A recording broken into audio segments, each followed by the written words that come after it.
اعوذ باللہ من الشیطان اللعین الرجیم بسم اللہ الرحمن الرحیم الحمد للہ والصلاة والسلام علی رسول اللہ وعلی آلہ آل اللہ لا سیما بقیت اللہ ولعنۃ اللہ علی اعدائہم اعداء اللہ من یومنا ھذا الی لقاء اللہ اما بعد فقد قال اللہ ان الذین آمنوا وعملوا الصالحات سیجعل لهم الرحمن ودا. صلوات پڑھیں گے محمد و آلہ.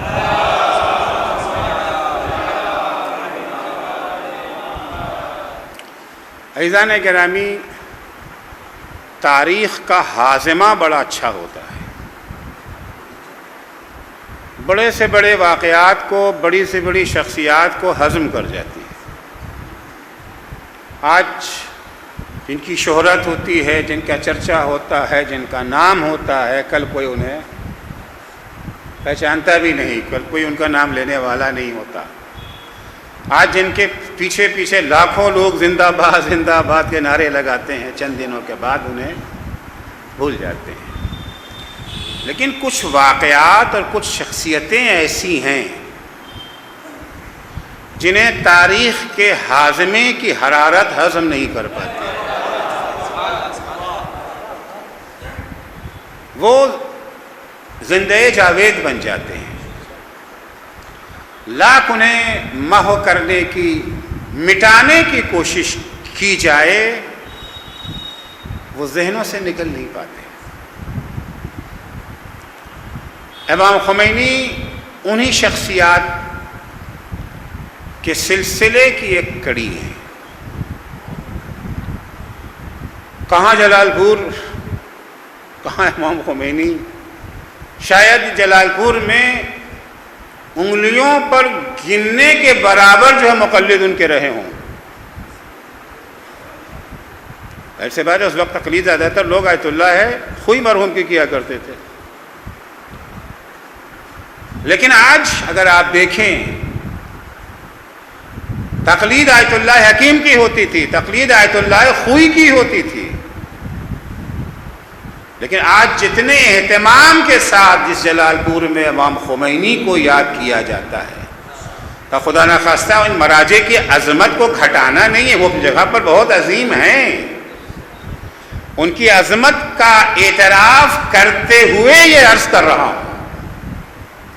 بات تو تبھی ہے نا، ذلیلوں میں رہ کر کے اگر آپ کو نمایاں عزت مل جائے تو کون سی بڑی بات ہے. بات تو تبھی ہے. سبب کیا تھا؟ کیوں آج امام خمینی زندہ ہیں؟ کیا رشتہ آپ کا امام خمینی سے؟ یہ آپ نہیں یاد کر رہے ہیں امام خمینی کو، خدا آپ سے یاد کروا رہا ہے. قرآن مجید میں ارشاد ان الذین آمنوا وعملوا الصالحات، جو ایمان لاتے ہیں اور ایمان کے ہمراہ عمل صالح بجا لاتے ہیں. ایمان کے ہمراہ عمل صالح بجا. دیکھیے اکثر ہم لوگوں کے ساتھ ایک مشکل یہ آ جاتی ہے کہ ہم اگر ایمان جیسا تیسا ہے وہ تو ہے اپنی جگہ پر، اس کی بات فی الحال نہیں کر رہا ہوں. جب بات عمل کی آتی ہے تو اکثر ہم لوگ کاپی قلم لے کر کے بیٹھ کر کے حساب کتاب شروع کر دیتے ہیں. کیلکولیٹر میں بیٹھ جاتے ہیں، اس میں نقصان کتنا ہے، اس میں فائدہ کتنا ہے، کیا ہوگا، کیا کیا قربانیاں دینی پڑیں گی، کیا کیا نقصانات ہوتے ہیں، ہمارے بولنے کا فائدہ ہوگا کہ نقصان ہوگا. یہ سارے حسابات کرنا ہم شروع کر دیتے ہیں. یہ سارا حساب جو ہم کرتے ہیں سب کو نگاہ میں رکھتے ہیں سوائے خدا کے. اللہ کے سوا سب کو نگاہ میں رکھتے ہیں. مدرسہ بنانا ہے، پیسہ کہاں سے آئے گا؟ مولانا حسین میری صاحب 1 لاکھ، مولانا اشفاق صاحب 2 لاکھ، فلاں سیٹھ صاحب 3 لاکھ، فلاں کا 4 لاکھ، فلاں کا 5 لاکھ. سب کا حساب جوڑ لیتے ہیں نا، ان سے جہاں توقع رکھتے ہیں. مجموع لگایا اور نہیں، اتنے میں تو نہیں بن پائے گا. یہ تو 1/4 بھی نہیں ہوا جتنا خرچہ ہے. سب کا نام لسٹ میں ہوتا ہے سوائے خدا کے. خدا کے سوا. بھائی ایک دفعہ آپ دنیاوی عمل انجام دینے جا رہے، سنیما ہال بنانا، ٹھیک ہے، فلاں کارخانہ لگانا ہے، آپ دنیا والوں کے نام لکھ لیجئے اس کے اندر. لیکن جب آپ عمل صالح کے میدان میں آتے ہیں، عمل صالح اس وقت تک عمل صالح ہو ہی نہیں سکتا جب تک اس میں خدا کا تصور نہ پایا جائے. جب تک اس میں خدا کا تصور نہ پایا جائے. یاد رکھیے، اگر اپنے محاسبات میں خدا کو پیغمبر نے نہ رکھا ہوتا کبھی بدر کے میدان میں نہیں آ سکتے تھے. سوال ہی نہیں آنے کا ہے. اگر اپنے محاسبات سے آپ چاہتے پیغمبر جنگ لڑنا، ہم کتنی تعداد ہے پیغمبر کی؟ 313، یہی ہے نا. مقابل میں 1000 سے زیادہ کا لشکر ہے. اسلحے کتنے آپ کے پاس ہیں؟ 4 تلوار بس. ٹوٹل 4 تلوار کے کچھ نہیں، بقیہ ڈھیلا پتھر لے کر کے آئے. تیر کی جگہ پر ڈھیلا لیے کھڑے ہیں، پتھر لیے کھڑے ہوئے ہیں. نیزوں کی جگہ پر لاٹھیاں ہاتھ میں ہیں، ڈنڈے ہاتھ میں ہیں. مد مقابل کے پاس تیر بھی ہے، تلوار بھی ہے، نیزے بھی ہیں، سب کچھ ہیں. بھائی جنگ کے لیے 3 چیزیں بہت اہم ہوتی ہیں: مین پاور، فوج، اسلحہ، سواری. سواری بھی بہت اہم ہے نا، ورنہ آپ کے پاس گولہ بارود رکھا لے کاہے پہ جائیں گے؟ کنوینس اگر نہیں ہے آپ کے پاس. 3 چیزیں جنگ میں بہت اہم ہوتی ہیں. اسلحہ آپ کا کیا ہے، فوجی طاقت کتنی ہے، افرادی طاقت، اور یہ دیکھا جاتا ہے کہ انہیں ایک جگہ سے دوسری جگہ لے جانے کے لیے آپ کے پاس کنوینس، اس کا کیا انتظام. مسلمانوں کی حالت کیا ہے؟ فوجی طاقت 313، اسلحہ 4 تلوار، سواری 3 یا 4 گھوڑے، تب پیدل. مد مقابل 1000 سے زیادہ کی تعداد ہے، سب کے پاس تلواریں بھی ہیں، سب کے پاس نیزے بھی ہیں، سب کے پاس تیر بھی ہے، سب کے پاس گھوڑے بھی ہیں، پلس اونٹ بھی ہے. تو اگر دنیاوی حساب کے تحت میدان میں قدم رکھتے تو کبھی بھی نہ آتے بدر کے میدان میں لڑنے کے لیے، کبھی نہ آتے. وہ حساب جو ہم لوگ کرتے ہیں عام طور سے بیٹھ کر کے، تحریکیں چلتی ہیں، دم توڑ دیتی ہیں. کیوں دم توڑ دیتی ہیں؟ اس لیے کہ ہم اپنے حساب سے آگے بڑھنا چاہتے ہیں. لیکن پیغمبر نے جنگ بدر کے موقع پر جس چیز کو اصل نقطہ اتقاء قرار دیا وہ ہے اللہ جل شانہ کی ذات. اللہ کی ذات ہے. تعداد کم ہے تو کیا ہوا، اسلحے زیادہ ہیں تو کیا ہوا؟ ان کے پاس اسلحہ ہمارے پاس نہیں ہے، سواری نہیں ہے تو کیا ہوا؟ جو چیز ہمارے پاس ہے وہ ان کے پاس نہیں ہے، وہ ہے اللہ کی ذات. بھائی وہ آئے تھے احد کے میدان میں، وہ بدر کے میدان میں ہے نا، وہ اپنے ساتھ بتوں کو لے کے آئے تھے. اولا ہوبل اولا ہوبل کے نعرے لگا رہے تھے نا، نعرے لگا رہے تھے کہ لنا العزا ولا عزا لکم، ہمارے پاس عزا ہے، تمہارے پاس کیا ہے؟ ہم تو اپنا خدا دیکھو یہ ہے لے کر کے آئے ہیں. لنا العزا ولا عزا لکم، نعرے کا جواب نعرے سے دیا جاتا ہے. پھر قرآن نے کیا کہا؟ یہ کہتے ہیں کہ لنا العزا ولا عزا لکم، پر کو خدا کا حکم، پیغمبر تم نعرہ لگاؤ اللہ مولانا ولا مولا لکم، ہمارا مولا اللہ ہے، تمہارے پاس کوئی مولا نہیں ہے. اللہ مولانا ولا مولا لکم. کیا ہوا نتیجہ جنگ کا؟ جنگ کا نتیجہ کیا ہوا؟ جنگ کا نتیجہ یہی ہوا نا کہ جن کو ہارنا چاہیے تھا وہ جیت گئے، اور جنہیں جیتنا چاہیے تھا وہ ہار گئے. قرآن نے اس کہانی کو نقل کیا ہے کہ نہیں کیا ہے؟ اور ظاہر سی بات ہے قرآن کوئی کہانی کی کتاب تو نہیں ہے. قرآن ہدایت کی کتاب ہے، کہانی کی کتاب نہیں ہے. لیکن قرآن میں کہانی ہے، اور 1-2 نہیں ہے، 1200 کہانیاں. 100 کہانیاں قرآن مجید میں موجود ہیں. بس ہماری کہانیوں میں اور قرآن کے کہانیوں میں فرق یہ ہے، ہمارے یہاں کہانی سنائی جاتی ہے سلانے کے لیے، قرآن کہانی سناتا ہے جگانے کے لیے. اتنا سا فرق ہے، سلانے اور جگانے کا فرق ہے. تو قرآن نے جو بدر کی کہانی سنائی ہے، کاہے کے لیے سنائی ہے؟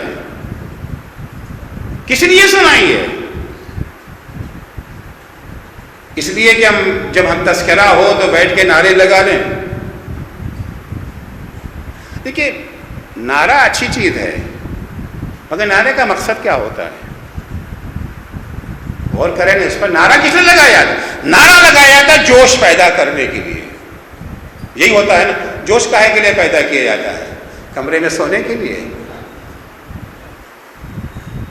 جوش پیدا کر کس نے کیا جاتا؟ جوش پیدا کیا جاتا ہے میدان میں آگے بڑھنے کے لیے.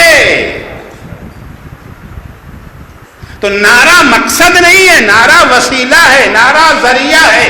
جوش پیدا کرنے کے لیے جوش پیدا کیا جاتا ہے میدان عمل میں آنے کے لیے. اگر بدر کی کہانی سن رہے ہیں اور بدر کی کہانی میں یہ بتایا گیا ہے کہ جنہیں ہارنا چاہیے تھا وہ جیت گئے، جنہیں جیتنا چاہیے تھا وہ ہار گئے، تو کم سے کم ہمیں بیٹھ کر کے حساب تو لگانا ہے، کیوں ہارنے والے جیتے، کیوں جیتنے والے ہارے، تاکہ اپنی عملی زندگی میں ہم بھی تو اسی سے استفادہ کریں.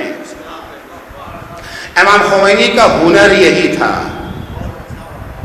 امام خمینی کا ہنر یہی تھا کہ قرآنی سبق کو مفسرین کے دلوں سے نکال کے، کتابوں سے نکال کے عوام کے ذہن میں اتارا. اور کتابوں میں ہے، لکھا ہوا ہے، مفسرین اپنا قلم چلا رہے، لکھ رہے ہیں. کاہے کے لکھے جا رہے ہیں اس چیز کو؟ تاکہ میدان عمل، ایسے دیکھیں میدان عمل تو کبھی بند ہوتا ہی نہیں ہے. تو عمل پیغام ہے، تسلسل ہے. یہ نہیں کہ سب وہ ایران میں ایک چیز تھی ہو گئی، ایک چیز ایران میں تھی ہو گئی، ایک چیز جلال پور میں ہونا ہے،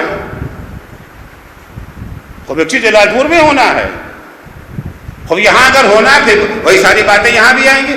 ارے صاحب ہم کیا کریں، کچھ کر نہیں سکتے ہیں، ہمارے پاس کیا ہے، ہماری زبان میں اثر کیا ہے، ہم تو اکیلے آدمی ہیں، ہمارے کہنے سے کیا ہوتا ہے، ہم بول کے بھی کیا کریں گے، کیا فائدہ ہے بولنے کا. میں ابھی لوگوں سے قصہ سنا رہا تھا کہ ایران میں ایک عالم دین تھے، آیت اللہ تسخیری، علماء واقف ہیں، ابھی حال ہی میں ان کا انتقال ہوا. ان کے والد محترم بھی عالم دین تھے، ہمارے ہمسایہ تھے، جس محلے میں رہتے تھے قم میں. وہ اپنے بیٹے سے بہت کہتے تھے مجھے محاذ جنگ پر بھجوا دو.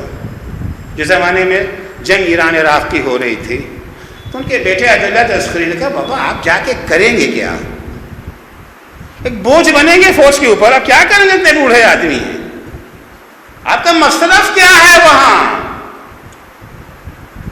کیا مصرف انہوں نے بیان کیا، اپنا سنیے گا.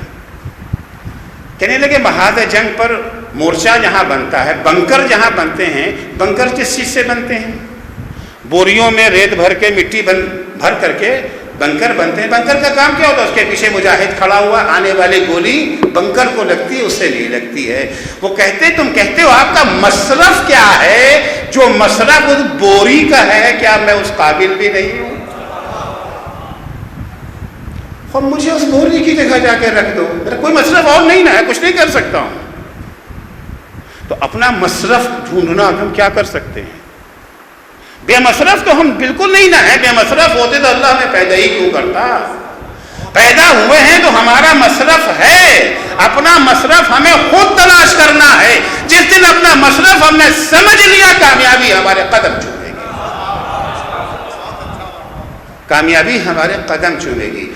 امام خمینی کا کارنامہ یہ کہ انہوں نے اس ماحول میں جو بالکل مایوسی کا ماحول تھا، کوئی امید کی کرن باقی بچی نہیں تھی.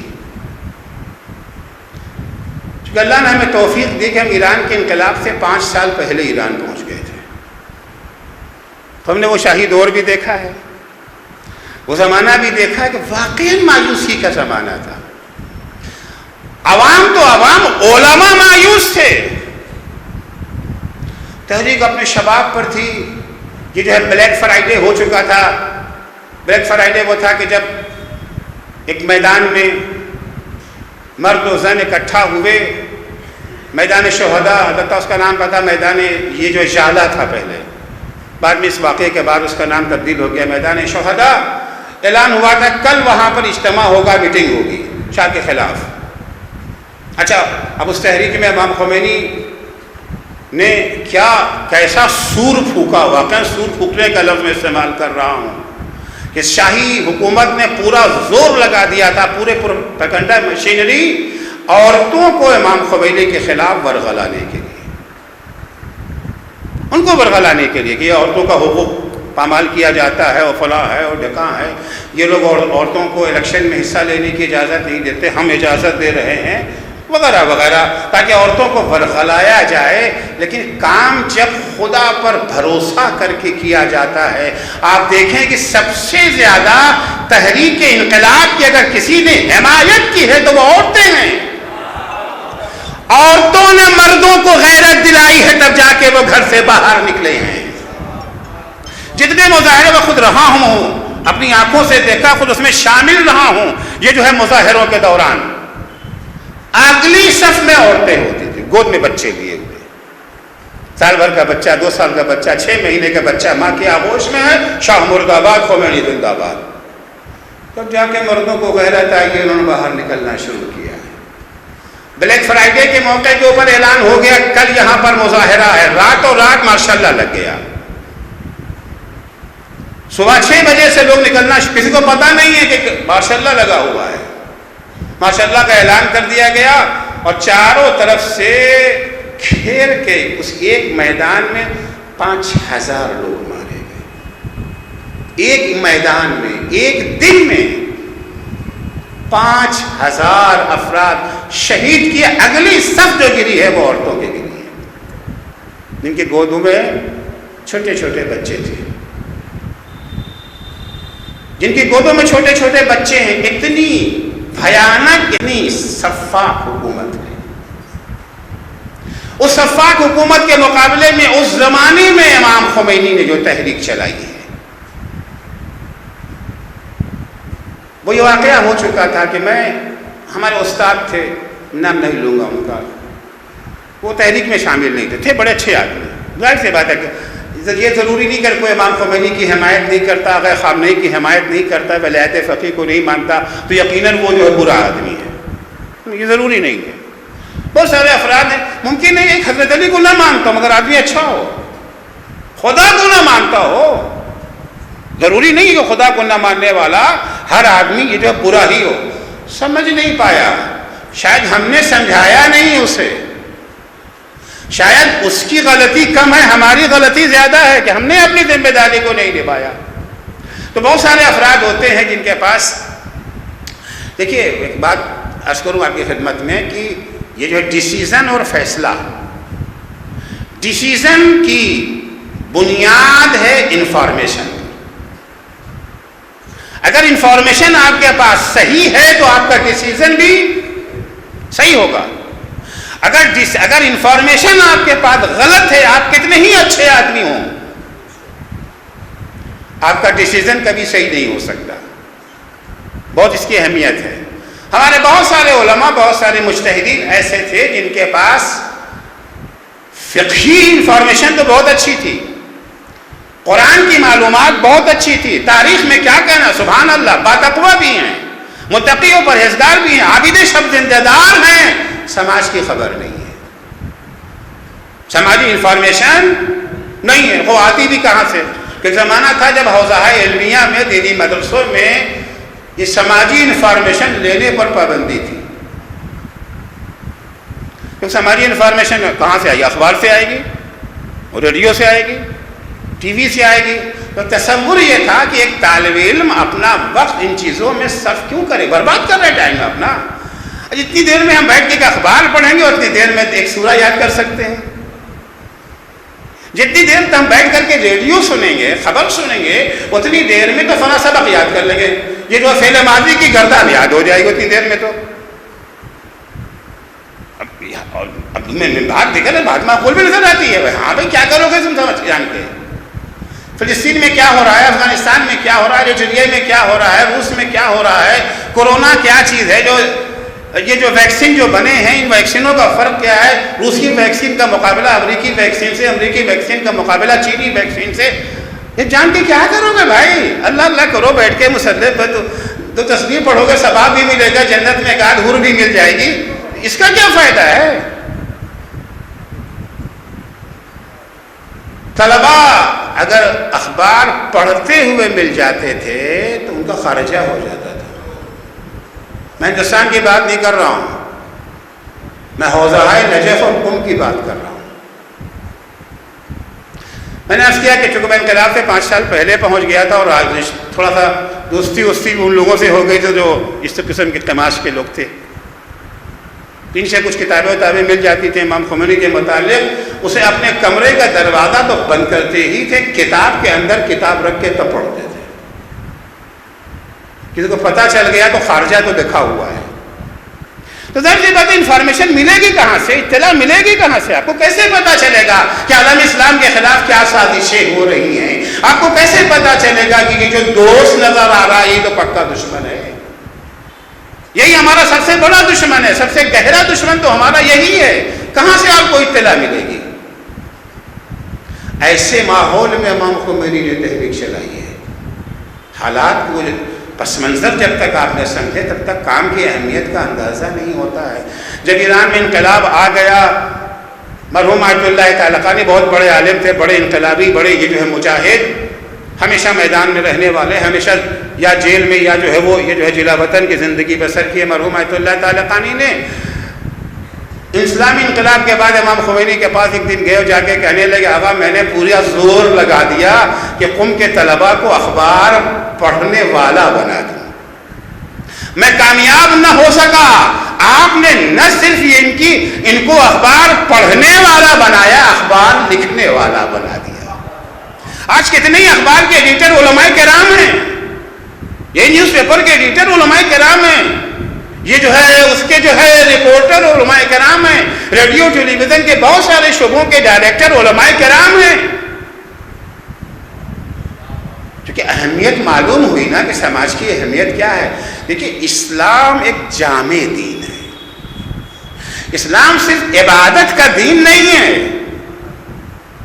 اسلام کے 2 اہم ستون ہیں، 2 اہم پلر ہیں، ایک عبادت خدا، دوسرے خدمت خلق خدا۔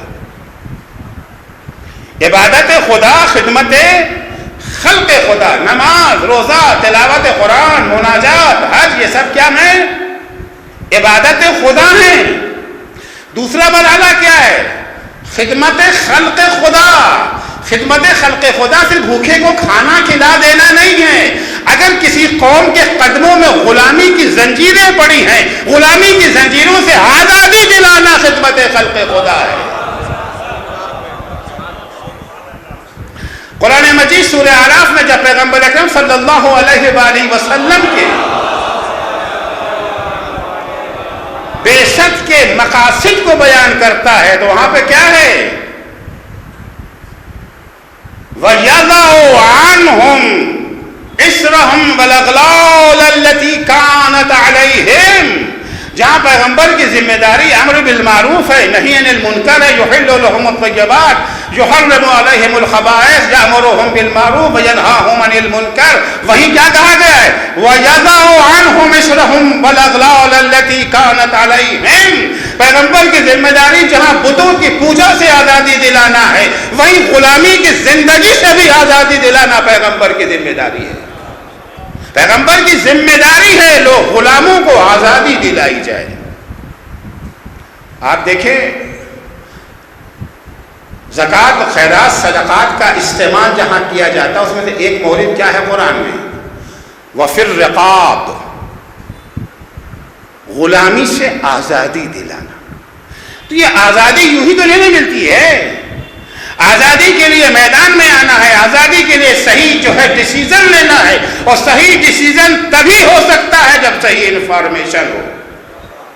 اگر آپ کو پتہ ہی نہیں ہے کہ عالم اسلام کس طرح سے گزر رہا ہے، دشمن کون ہے، دشمن کی سازشیں کیا ہیں، آپ ڈیسیزن نہیں لے سکتے۔ پہلے ہم نے استاد کے پاس گیا، میں نے ان سے کہا کہ استاد ابھی تک آپ نے امام خمینی کی تحریک کے بارے میں کوئی بیانیہ نہیں دیا.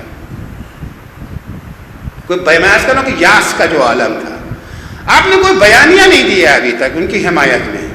کہ عسکری دیکھو, اگر مجھے اس بات کا یقین ہو جاتا کہ آیت اللہ خمینی شاہ کے بعد حکومت چلا سکتے ہیں تو میں تحریک میں حصہ لینا واجب قرار دیتا. مگر مجھے شک ہے, بلکہ شک کیا, مجھے یقین ہے کہ یہ نہ چلا پائیں گے. تحریک یہ چلائیں گے, پھل کمیونسٹ کھائیں گے. حکومت کمیونسٹوں کے ہاتھ میں چلی جائے گی تو کمیونسٹوں سے تو شاہ بہتر ہے نا. کمیونسٹ جب آئیں گے تو مسجدوں میں گھوڑے بندھیں گے. ہو چکا تھا نا. آذربائیجان ایران کا ایک ٹکڑا کٹ کے آج بھی ایران سے الگ ہے, پہلے ایران ہی میں تھا. اس کو الگ ہوئے زیادہ دن نہیں ہوا ہے, 100 سال کے اندر کی بات ہے کہ آذربائیجان آج ایک الگ ملک ہے. آذربائیجان 90% شیعہ آبادی والا ملک ہے آذربائیجان. اور سب سے زیادہ دشمنی جو کی جاتی ہے آذربائیجان میں, شیعوں سے کی جاتی ہے. 90% جو ہے. ایران سے تعلقات کشیدہ ہے, سعودیہ سے بہت اچھے, اسرائیل سے بہت اچھے آذربائیجان. آذربائیجان کو الگ ہے, وہاں کیا ہو گیا تھا, وہاں کو اسلام کا نام بھی نہیں جانتا تھا. ایران میں انقلاب آیا اور بہرحال روس میں بھی انقلاب آیا. سوویت یونین سے بظاہر یہ تمام جمہوریائیں الگ ہوئیں, آزاد ہو گئیں. جب آذربائیجان یہ جو ہے سوویت یونین سے الگ ہو کر کے آزاد ہو گیا, پہلا سال انقلاب کا بھی تھا اور وہاں بھی نئی نئی آزادی آئی تھی. ہمارے ایک دوست ترک تھے, کیونکہ وہاں کی زبان ترکی ہے, وہ گئے رمضان میں تبلیغ کرنے کے لیے. اچھا ظاہر سی بات ہے, کوئی مولوی اگر جلال پور میں آتا ہے تو اپنے گھر میں کون رکھے گا مولوی کو؟ جس کو دین سے کوئی لگاؤ ہوگا وہی تو رکھے گا نا. جس کو دین سے لگاؤ نہیں ہے, دین سے کوئی واسطہ نہیں, وہ تو نہیں رکھے گا اپنے گھر میں. مولوی کو کون لے جائے گا؟ ایک مصیبت تو ہوتا ہی ہے, مولوی کون لے جائے گا؟ وہی جو بہت زیادہ دیندار ہوں گے وہی تو لے جائیں گے نا اپنے گھر میں. چلو کوئی بات نہیں, اس مصیبت کو برداشت کرنے کو ہم تیار ہیں. وہ بھی ایک صاحب کیا مہمان ہوئے, ظاہر سی بات ہے وہ یہ جو ہے وہاں کے مومنین کے گلے سرسبد ہوں گے. کیا ان کے یہاں گئے اور افطار کا جب وقت آیا تو جہاں افطار کی اور ساری چیزیں تھیں, یہاں کی زبان میں کہ چھولے پکوڑیاں وغیرہ وغیرہ, وہیں پر وڈکا شراب کی بوتل بھی رکھی تھی. وڈکا شراب روس کی مشہور شراب مانی جاتی ہے, اور بوتل بھی رکھی ہے. تو کہا یہ کیا, افطار کے موقع یہ بات کرو, کہا یہ کیا؟ ارے حضور آپ کے لیے خاص طور سے منگایا ہے. ہاں بڑی پرانی وادی ہے, بہت کیا کہہ رہے ہیں آپ, یہ حرام ہے. کیا بات کر رہے ہیں, شراب حرام ہے, شراب حرام ہے؟ نہیں آپ کو غلط فہمی ہو رہی ہے, مولانا سے کہہ رہے ہیں شراب حرام ہے. نہیں ایسا نہیں ہو سکتا ہے, شراب حرام ہے. یہ وجہ کیا تھی, وہ 70 سالہ جو کمیونسٹوں کی حکومت تھی, تو وہ مناظر ان لوگوں کے سامنے تھے. خبریں سن رکھا تھا کہ فلاں جگہ مسجد میں تالا بند کر کے کارخانہ کھول دیا گیا, فلاں جگہ پہ گھوڑے باندھے جا رہے ہیں, فلاں جگہ پہ یہ کیا جا رہا ہے. تو کم سے کم شاہ تو ہم مسجدیں تو کھلی ہوئی, ٹھیک ہے مسجد کے بغل میں ہی شراب خانہ بھی کھلا ہوا ہے, بغل ہی میں شراب خانہ ہے. شاہ کے زمانے میں روٹی کی دکانیں اتنے ہی نہیں تھی, اتنی شراب کی دکانیں ہوا کرتی تھی. لیکن بہرحال مسجد بھی تو کھلی ہے نا, امام باڑہ بھی تو کھلا ہے, عزاداری تو ہو رہی ہے. کمیونسٹ آئیں گے تو کچھ نہیں ہوگا. یہ عالم ہے مایوسی کا, یہ یاس کا عالم ہے. ایسے عالم میں امام خمینی نے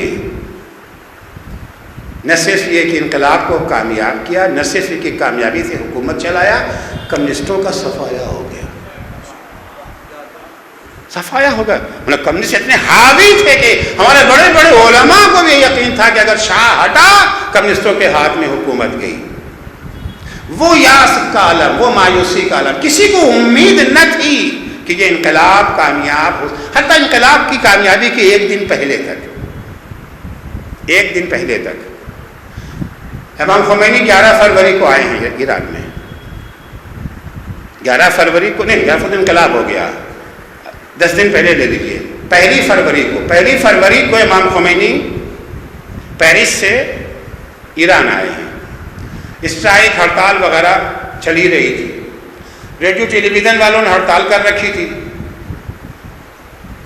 اس شرط پر وہ لوگ کام پر لوٹنے کو تیار ہوئے تھے کہ امام خمینی جب آئیں گے ہم اسے لائیو کاسٹ کریں گے ان کی آمد کو. حکومت وقت مان گئی. یہ جو بختیار حکومت نے اس کو ایکسیپٹ کر لیا کہ ٹھیک ہے کوئی بات نہیں ہے آپ لائیو کاسٹ کیجیے. لیکن آدھا گھنٹہ ہی لائیو کاسٹ ہوا تھا کہ فوجیوں نے آگے قبضہ کر کے اس کو بند کر دیا. وہ پھر چلے گئے ہڑتال پر, اسٹرائک پہ چلے گئے. اب 3-4 دن کے بعد حکومت نے ان سے پھر جو بات چیت کیا, مذاکرہ کیا, ان کی شرط یہی تھی کہ پوری فلم ہم دکھائیں گے پہلے تب کام شروع کریں گے. وہ مان گئے. ٹیلی ویژن سے وہ پوری فلم امام خمینی کی ایران میں آنے کی نشر کرنے کی بات چلی. یہ کوئی واقعہ ہے 9 فروری کا. 9 فروری کو اعلان ہو گیا ٹی وی سے. اب ہر جگہ دیکھا جا رہا ہے, من جملہ فوجی چھاؤنی میں بھی, ایئر فورس کی چھاؤنی میں بھی, وہاں کے اوپر بھی اس کو دکھایا جا رہا ہے. جیسے ہی ہال میں سب بیٹھے ہوئے, ٹیلی ویژن پر امام خمینی کی تصویر نظر آئی, سارے فوجیوں نے بھائی ایک زبان اللہم صلی علی محمد کا نعرہ لگایا. اب یہ نعرہ لگایا نہیں, گویا امام خمینی کی حمایت کا, فوج امام خمینی کی حمایت کا اعلان کر. بہت بڑی بات تھی. فوراً یہ جو زمینی فورس نے ان کا یہ جو ہے محاصرہ کر لیا, گھیراؤ کر لیا ان کا. وہ لوگ بھی چڑھ گئے چھت کے اوپر, انہوں نے اللہ اکبر کے نعرے لگانے شروع کیے. پبلک کو خبر ہو گئی کہ ہمارے ہوائی فورس والے جو ہے مشکل میں ہیں. پبلک ٹوٹ پڑی. 10 فروری کو ایک طوفان ہے کہ اب فوج کا موڈ بڑا خراب ہے, حکومت کا موڈ بڑا خراب ہے, قتل عام کیا جائے گا, لاکھوں لوگ مارے جائیں گے. حتیٰ ہمارے مجاہد علماء نے بیانات دے دیے کہ عوام گھروں میں چلے جائیں, اس لیے کہ حکومت کا اس وقت لہجہ بہت سخت ہے. اس کی آنکھوں میں خون اترا ہوا ہے. لاکھوں لاکھ لوگ مارے جائیں گے, سب چلے جائیں. سب مایوس ہو چکے تھے. ایسے عالم میں امام خمینی کا بیان آتا ہے کہ آج گھر میں جانا حرام, آج گھر میں جانا حرام. مراجع قم جو تھے, قم میں مراجع آیت اللہ شیخ بیداری, آیت اللہ گل پیغامی, آیت اللہ نجفی مرشی, 3 بڑے مراجع تھے قم کے. ہم جیسے چھوٹے چھوٹے طلبہ جو تھے آنکھوں میں آنسو لیے روتے دھوتے ان کے پاس جا رہے ہیں کہ یہ لوگ حمایت میں بیان دیں. کوئی حمایت میں بیان دینے کو تیار نہیں ہے. سب کو یقین ہے کہ آج انقلاب ختم ہو جائے گا, آج خاتمہ ہو جائے گا. حکومت کے تیور بدلے ہوئے ہیں. ہمارے انقلابیوں کے پاس تو کچھ تھا ہی نہیں نا, نہتے تھے, کوئی اسلحہ نہیں تھا. یہ واحد انقلاب جس میں اسلحے کا استعمال نہیں ہوا. یہ انڈیا میں اہنسا کی بات ہوتی ہے, ان کا پھر بھی یہاں اسلحہ استعمال ہوا. سبھاش چندر بوس کی فوج تھی کہ نہیں تھی؟ یہ آزاد وغیرہ کیا تھا, اشفاق اللہ خان, بسمل فلاں, اسلحے تو استعمال ہوئے ہیں. یہ وہ انقلاب تھا جہاں اسلحے کا استعمال ہی نہیں ہوا. جہاں جس بندوق سے گولیاں چلتی تھیں, ان بندوق میں خواتین اپنے بچوں کو لے کر کے ان کے ہاتھ میں پھول, وہ جا کے ان کے بندوق میں پھول لگا دیا کرتے تھے. اور پھر ایک جملہ کہتے تھے, برادر ارتشی چلا برادر کشی, ماں بے تو گل بھی دہیم تو بے ماں گلو لے. اے میرے فوجی بھائیوں, کیوں اپنے بھائیوں کو مارتے ہو؟ ہم تمہیں پھول دیتے ہیں, تم جواب میں گولی ہمیں دیتے ہو. ہم تو عوام نہیں ہٹتے, ان کے پاس کچھ بھی نہیں تھا. ایسے مایوسی کا عالم کہ سب کو یہی توقع ہے کہ انقلاب ختم. ایسے عالم میں امام خمینی کا بیان آتا ہے گھر میں جانا حرام. خدا پہ بھروسہ, خدا پہ توکل, جو بات شروع سے عرض کر رہا ہوں, کیا رنگ دکھاتا ہے اب. 24 گھنٹے میں بجائے اس کے کہ انقلاب ناکام ہوتا, شاہی حکومت ختم ہو گئی. 11 فروری کو ختم, شاہی حکومت کا تختہ پلٹ گیا. اب وہی فوجی فتویٰ پوچھ رہے ہیں امام خمینی سے, حضور ہم نے شاہ کی وفاداری کا حلف اٹھایا ہے قرآن پر, تو ہماری شرعی ذمہ داری کیا ہے؟ امام خمینی نے جواب دیا کہ تمہارا حلف ہی غلط تھا. بھائی قسم کا موضوع بھی تو صحیح ہونا چاہیے. میں نے قسم کھائی ہے کہ ہر روز شراب پیوں گا. خب یہ قسم ہی منعقد نہیں ہے نا شرعاً. تم نے ظالم کی حمایت کا حلف اٹھایا ہے. اور ظالم کی حمایت کا حلف غیر معتبر ہے، اس کی کوئی شرعی حیثیت نہیں ہے۔ 24 گھنٹے میں انقلاب کامیاب۔ اب جتنے افراد تھے سب حیران حیرت زدہ، اب طرح طرح کی باتیں بھی حسینوں میں ہونے لگتی ہیں نا۔ امام زمانہ آئے تھے، انہوں نے بتایا تھا کہ امام خمینی کو کیسے پتا چلا، کیسے سارے علماء کی رائے کے برعکس۔ اچھا، ایرانی عوام کی خوبی یہ تھی، سارے علماء کا احترام کرتے تھے مگر سنتے تھے ایک کی، سب کا احترام سب کا کرتے تھے، سارے علماء کا احترام، سب سراخوں پر، مگر سنتے تھے مانتے تھے صرف ایک کی۔ انقلاب جب آ گیا، فوجی ہیڈ کوارٹر پہ جب قبضہ ہو گیا ہے، فوجی ہیڈ کوارٹر پہ جب قبضہ ہوا اور وہاں سے جو دستاویز نکلی، آپ دیکھیے 80,000 امریکن فوجی ایڈوائزر تھے ایران میں۔ کتنے؟ 80,000۔ جنرل ہائزر ان کی قیادت کر رہے تھے، جنرل ہائزر اس وقت موجود ہے وہاں پر، وہ اس کی قیادت کر رہے تھے۔ جنرل ہائزر کی قیادت میں جو منصوبہ تیار کیا گیا تھا جنرل قراباغی ایرانی جو ہے چیف کے ساتھ مل کر کے، سارے تمام یہ جو ہے وہ ڈاکومنٹس وہاں سے نکلے، وہ یہ تھا کہ ماشاء اللہ لگا دیا جائے، کرفیو لگا دیا جائے، کرفیو لگانے کے غیر معینہ مدت کے لیے کرفیو، اور اس مدت میں جب لوگ گھروں میں چلے جائیں گے، اہم اہم مقامات پر فوج اپنی تنصیبات کو لے کر کے آ جائے گی، ٹینک وہاں رہیں گے، ٹینک وغیرہ تک، ٹینک تو عام دنوں میں بھی آ جایا کرتے تھے، یہ سب لے کر کے وہاں پر آئیں گے، اور راتوں رات ایران کے چھوٹے بڑے پورے ایران میں تقریباً 10,000 لیڈر ہیں، وہ امام خمینی سے لے کر کے گاؤں کا جو چھوٹا سا کارکن ہے اس کو لے کر کے 10,000 چھوٹے بڑے لیڈر ہیں، ان سب کو گرفتار کر کے گولی اڑا دیا جائے۔ میں خمینی کے خامنئی، رفسنجانی، بہشتی، باہنر جتنے ہیں سب کا صفایا، اس کے بعد 2-3 دن کے بعد کرفیو ہٹایا جائے۔ کرفیو جب ہٹے گا لوگوں کو پتا چلے گا خمینی مارے گئے، بہشتی مارے گئے، خامنئی مارے گئے، رفسنجانی مارے گئے، باہنر مارے گئے، منتظری مارے گئے، طالقانی مارے گئے، لوگوں میں غصہ ہوگا، جوش ہوگا، سڑکوں میں نکلیں گے، سڑکوں میں نکلیں گے، فوج بھون دے انہیں، 1,00,000 2,00,000 کو مارنا کوئی بات نہیں ہے، کیونکہ انٹرنیشنل میں یہ جو ہے میڈیا تو ہمارے، آپ میڈیا کی طاقت تو آپ دیکھ ہی رہے ہیں اپنے ملک میں، میڈیا کی طاقت تو دیکھ رہے ہیں نا، جس کے ساتھ میڈیا ہو جائے اسے کہے کہ پرواہ کچھ بھی کرو، ہر عیب ہنر بن جائے گا، ہر عیب ہنر بن جائے گا۔ انٹرنیشنل میڈیا ہمارے ساتھ ہے، سوشل میڈیا تو زمانے میں تھا نہیں، اب تو کم سے کم سوشل میڈیا کے ذریعے اپنی بات تو کسی حد تک یا پہنچا ہی دیتے، اس زمانے میں تو وہ بھی نہیں تھا، ریڈیو، ٹیلی ویژن، اخبار سب ان کے ہاتھ میں، خبر دبا دی جائے گی۔ 2,00,000-3,00,000 افراد جب مارے جائیں گے، اب انہیں حوصلہ دینے والا خمینی تو باقی نہیں بچا ہے، خامنئی تو باقی نہیں بچا، کچھ علماء کو خرید کر کے ان کو ٹیلی ویژن پہ لایا جائے گا جو لوگوں کو صبر والی آیتیں سنائیں گے، بیٹھ کر کے صبر والی آیتیں ان کو سنائیں گے۔ لیکن امام خمینی نے جب یہ پیغام دے دیا کہ آج گھر میں جانا حرام، تو فوج کو آگے بڑھنے کا موقع ہی نہ ملا،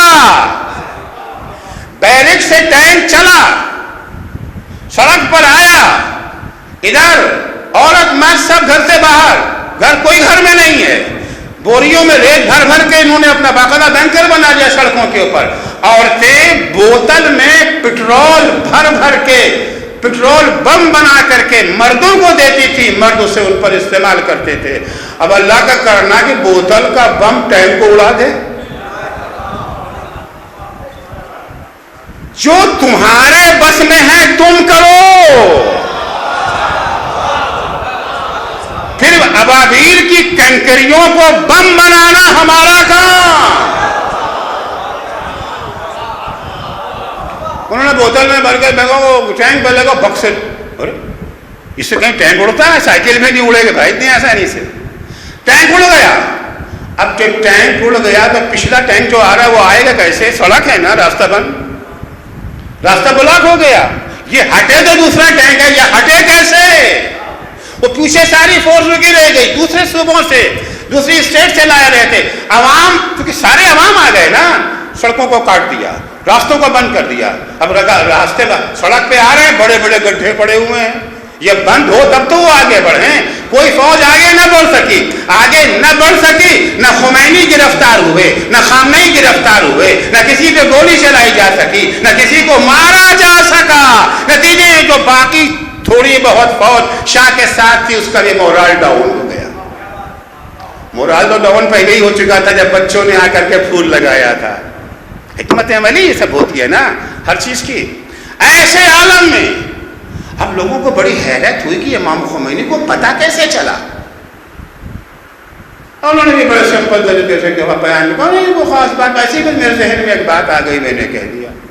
اگرچہ کافی داستانیں بنائی گئی اس سلسلے میں, مگر انہوں نے ان کا بیان صرف اتنا تھا, ذہن میں لانے والا کون ہوتا ہے, فکر دینے والا کون ہے؟ بجز اللہ کی ذات. ان تنصر اللہ ینصرکم, قرآن کا وعدہ ہے اگر تم دین خدا کی نصرت کرو گے اللہ تمہاری نصرت کرے گا.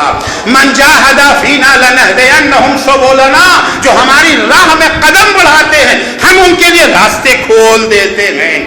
عزیزو اپنی کمزوری کو مت دیکھیے, اللہ کی طاقت کو دیکھیے, اللہ پر اعتماد کیجیے, اللہ پر بھروسہ کیجیے. مشکل سے مشکل مرحلہ بھی آسان ہو جائے گا. کبھی مت سوچئے کہ ہم اقلیت میں ہیں, ہم تھوڑے سے ہیں, ہم کیا کر سکتے ہیں. جتنی بھی توانائی اپنے پاس ہے اسے, البتہ یہ شرط ہے آپ میدان میں نہیں آئیں گے تو کچھ نہیں کرے گا. میدان میں آئیں اور اللہ پر بھروسہ کر کے میدان میں. آپ دیکھیے قرآن مجید نے 2 جنگوں کی کہانی بیان کی ہے. کہانی کیوں بیان کرتا میں عرض کر چکا. ایک تو بدر کی کہانی ہے. بدر میں کیا ہے, توازن کیا ہے بدر میں؟ 313 مسلمان مقابل میں 1000, 4 تلوار ان کے پاس ہزاروں. یہ ہے نا نتیجہ کیا نکلا؟ مسلمان جیتے, کفار ہارے. دوسری جنگ جو قرآن بیان کرتا ہے وہ حنین کی جنگ ہے. وَيَوْمَ حُنَيْنٍ إِذْ أَعْجَبَتْكُمْ كَثْرَتُكُمْ, یاد کرو حنین کا موقع. بدر کو بھی یاد دلایا ہے قرآن نے اور حنین کو بھی. اذ اعجبتکم کثرتکم, حنین میں کیا ہے, توازن کیا ہے؟ حنین میں مسلمانوں کی فوج 16,000 کی ہے. 12,000 فتح مکہ سے پہلے والے ہیں, 4,000 فتح مکہ کے بعد والے. اسلحے کا کیا حال ہے؟ ماشاءاللہ وہ غربت کا زمانہ ختم, سب ایڈوانس اسلحے ہیں, سب کے پاس تلواریں ہیں, نیزے ہیں. کفار کی طاقت کتنی ہے؟ کفار کے پاس فوج کی تعداد ہے 4,000. بدر کا بالکل الٹ ہے. وہاں ہم 313, وہ 1000 سے زیادہ. یہاں ہم 16,000, ان کی تعداد 4,000. اسلحے میں بھی ان سے کمتر نہیں ہے, بدتر نہیں. اتنی زیادہ طاقت تھی مسلمانوں کے پاس کہ مسلمان جب میدان میں آیا تو کہنے لگا آج تو ہم انہیں گاجر مولی کی طرح کاٹ کے پھینک دیں گے. جب ہم 313 ہو کر کے ہم نے وہ کارنامہ دکھایا, اب تو 16,000 ہیں. قرآن کے لفظ ہیں یوم حنین اذ اعجبتکم کثرتکم, یاد کرو حنین کا دن جب تمہاری کثرت تعداد نے تمہیں مغرور بنا دیا, مغرور بنا دیا. وہاں بدر میں میدان میں آئے تھے, اپنے پر بھروسہ نہیں تھا. وہاں اللہ پر بھروسہ ہے, اللہ مولانا. یہاں حنین میں جب آئے ہیں تو اللہ کو بھول گئے. اب تو اپنے اسلحوں پہ ناز ہے نا, اپنی تعداد پر, اپنے پر. اور جہاں اپنے پر بھروسہ کرتے وہاں کیا ہوتا ہے؟ کیا ہوا حنین میں؟ بدر کا الٹا ہو گیا, یعنی کفار غالب آ گئے. وَيَوْمَ حُنَيْنٍ إِذْ أَعْجَبَتْكُمْ كَثْرَتُكُمْ فَمَا رَحُبَتْ فَضَاقَتْ عَلَيْكُمُ الْأَرْضُ بِمَا رَحُبَتْ, زمین اپنی تمام وسعتوں کے باوجود تم پر تنگ ہو گئی. وَلَّيْتُمْ مُدْبِرِينَ, اب یہ کسی خطیب کا جملہ نہیں ہے, قرآن کا جملہ. پیٹھ دکھا کے بھاگ کھڑے ہوئے. 16,000 ہونے کے باوجود وہ 4,000. ہمارے پاس فوج بھی موجود ہے, ہمارے پاس اسلحہ بھی موجود ہے, ہمارے پاس سواریاں بھی موجود ہے, سب کچھ موجود ہے. اب ہو کیا گیا ہے؟ تماشا کیا, قصہ کیا ہے یہاں کے اوپر؟ قصہ یہی ہے, کامیابی نہ اسلحوں سے ملتی ہے, نہ فوج کی تعداد سے ملتی ہے, نہ اسلحے اور بارود سے ملتی ہے. کامیابی نصرت خدا سے ملتی ہے. ومن نصر الا من عند اللہ, کامیابی صرف اور صرف اللہ کے ذریعے ہے. بدر میں مسلمانوں نے اللہ کو یاد رکھا تھا, حنین میں بھول گئے. اب جب بھول گئے تو جاؤ, ہم سے کیا مطلب ہے بھائی؟ بندے تو دونوں اللہ ہی کے ہیں نا. کافر بھی, کافر اور مسلمان میں فرق یہی تو ہے نا کہ مسلمان اللہ کو یاد رکھے ہے اور کافر بھول گیا. تم بھی بھول گئے تو دونوں تو برابر ہو گئے. جب تم دونوں برابر ہو گئے تو ہم سے کیا لینا دینا؟ جاؤ اپنے قوت بازو پر بھروسہ کرو. وَلَّيْتُمْ مُدْبِرِينَ, بھاگ کھڑے. مگر سب نہیں بھاگے, سب کچھ تھوڑے سے رہ گئے. کون رہ گئے؟ وہ رہ گیا جس نے کبھی بھی اپنے قوت بازو پر بھروسہ نہیں کیا, کبھی بھی اپنے قوت بازو پہ فخر نہیں کیا, ناز نہیں کیا. ارے خیبر کا موقع یاد ہے نا, جب عمر جیسے, جب یہ جو ہے مرہد جیسے پہلواں کو پچھاڑا ہے, باب خیبر کو 2 انگلیوں سے اکھاڑا ہے, سب علی کا قصیدہ پڑھ رہے تھے, سب علی کا قصیدہ پڑھ رہے تھے.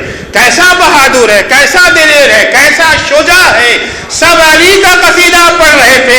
علی اللہ کا قصیدہ پڑھ رہے تھے. ما قلعت خیبر الا بقوت الربانیہ, میں نے باب خیبر کو اپنے پروردگار کی دی ہوئی طاقت سے اکھاڑا. جب وہ مومن رہ گیا میدان میں, پھر حنین کا نقشہ بدلا ہے. یہ سب قرآن کیا ہے, یہ پورا قرآن پڑھ رہا ہوں.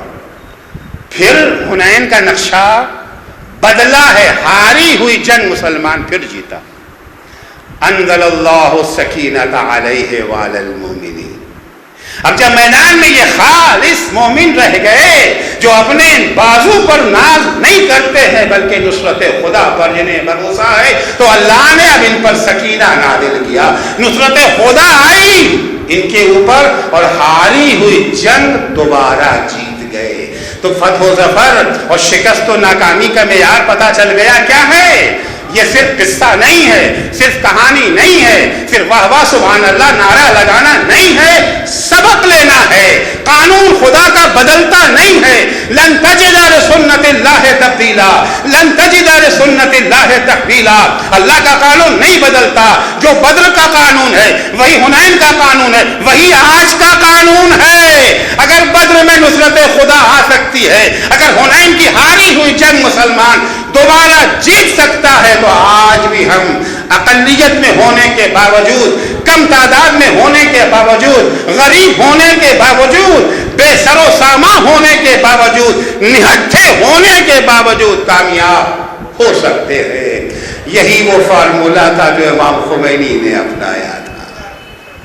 شہید مطہری سے جب پوچھا گیا, جب وہ پیرس گئے تھے امام خمینی سے ملاقات کے لیے, پلٹ کے جب آ رہے تھے, نامہ نگار نے پوچھا آپ نے خمینی کو کیا پایا, کیسا پایا؟ اب انقلاب آیا نہیں, پیرس میں ہوا ہے.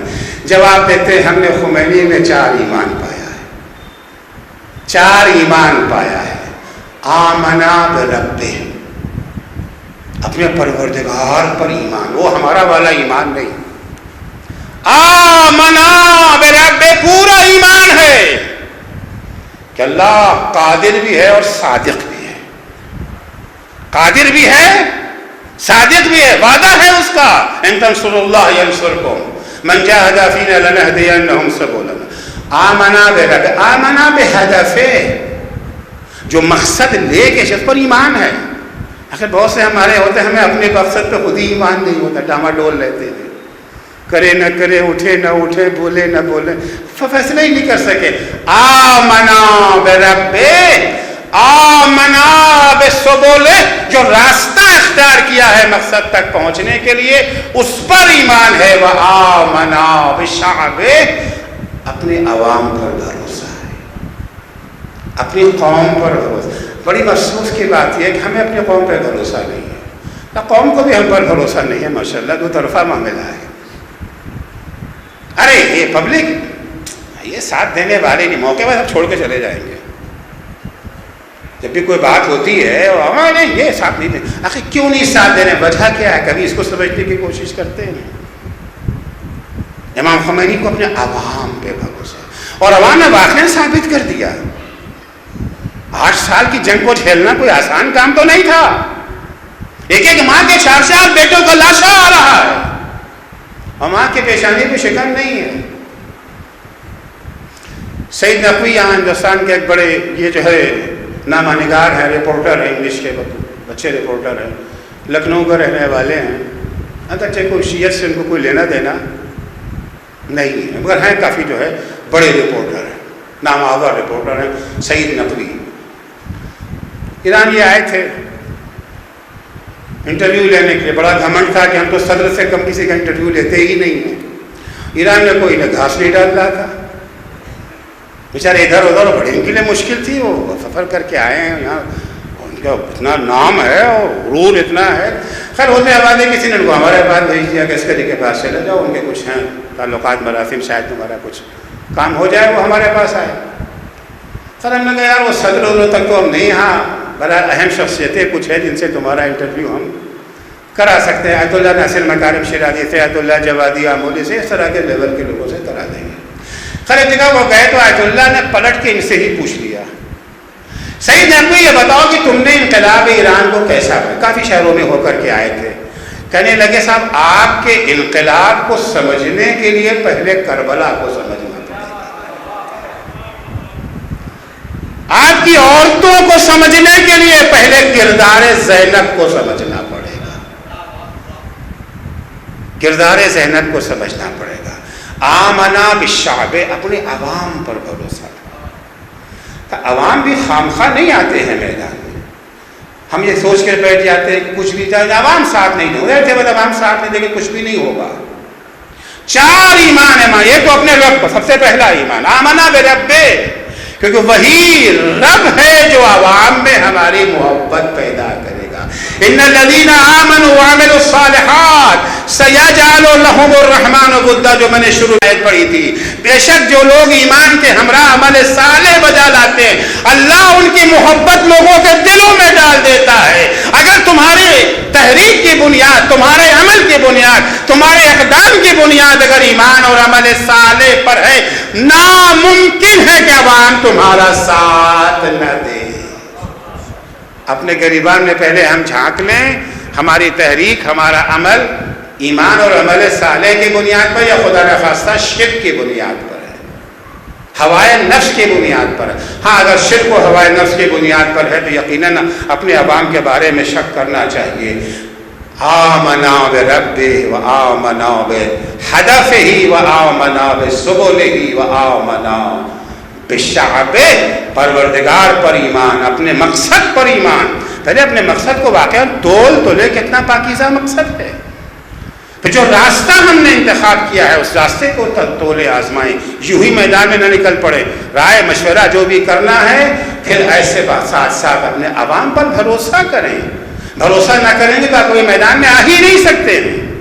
یہی سوچتے کہ عوام ساتھ نہ دیں گے. اب ہمارے بہت سارے علماء جو تحریک میں نہیں آتے تھے، یہاں کی بات نہیں کر رہا ہوں، انقلاب ایران کی بات کر رہا ہوں، نہیں حصہ لیتے تھے. یہی بات تھی، انہیں عوام پہ بھروسہ نہ تھا، کیونکہ ہو چکا تھا قصہ، اس سے پہلے ہو چکا تھا. مرحوم آیت اللہ خنساری نے اپنے تحریک چلائی تھی، قیادت چلائی تھی. میرا وقت نہیں ہے کہ میں تفصیل میں جاؤں، بس 2 جملوں میں اس کو اشارہ کر کے بات کو ختم کروں گا. انہوں نے تحریک چلائی تہران میں، یہ جو ہے مظاہرہ کیا، 1.5 لاکھ کا مجمع ہو گیا. آگے آیت اللہ خنساری بہت بڑے مجتہد تھے، واقعی عظیم الشان پر چہتہ پرید تھے مرحوم آیت اللہ احمد خنساری. سب لوگ آئے، ایک پولیس والا جب آیا سب چھوڑ کر کے بھاگ گیا، آیت اللہ اکیلے رہ گئے. اس کے بعد جب وہ خانہ نشین ہوئے پھر کبھی کسی تحریک میں انہوں نے حصہ نہیں، مرتے مر گئے. انقلاب کامیاب ہو گیا، سب کچھ ہو گیا، پھر وہ کبھی میں کہیں گے عوام میں ساتھ نہیں دیں گے. البتہ وہ کیوں عوام نے ساتھ نہیں دیا، کیا وجہ تھی، خود ایک طویل بحث ہے، فی الحال اس میں نہیں جانا چاہتا.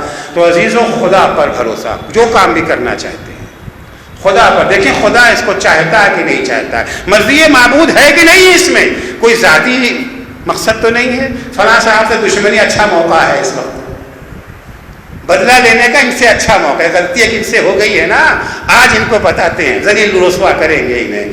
ذاتی مقصد تو نہیں ہے, ذاتی مقصد ہے تو کبھی اس میں قدم مت بڑھائیے.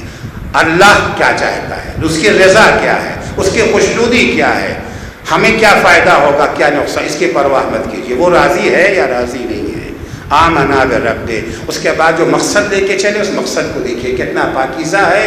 جو طریقہ کار اپنا رہے اس کو ناپیے, تولیے, پرکھیے, مشورہ کیجیے. اگر طریقہ کار صحیح ہے پھر اپنے عوام پر بھروسہ کیجیے, انشاءاللہ کامیابی قدم چومے گی. میرے پاس وقت نہیں رہ گیا ہے, آپ لوگ بھی کافی آپ کو تھکا دیا ہم نے.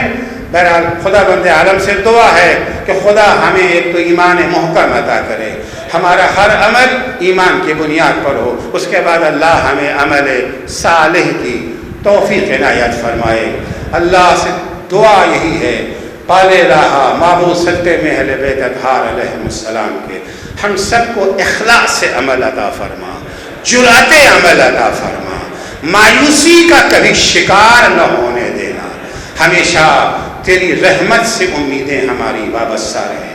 بار الہ سب سے بڑا مسلح جو پوری دنیا میں عدل کو قائم کرے گا, پوری دنیا سے ظلم کو مٹائے گا, یعنی بقیت اللہ العظم حضرت امام زمانہ عجل اللہ تعالی فرجہ الشریف جلد از جلد ان کا ظہور ہو. اور جب حضرت کا ظہور ہو تو ہمارے اعمال ایسے ہوں کہ ہم ان کے اصحاب و انصار میں شمار ہو سکیں. اللہم عجل فی فرج مولانا صاحب الزمان وجعلنا من اعوانہ و انصارہ.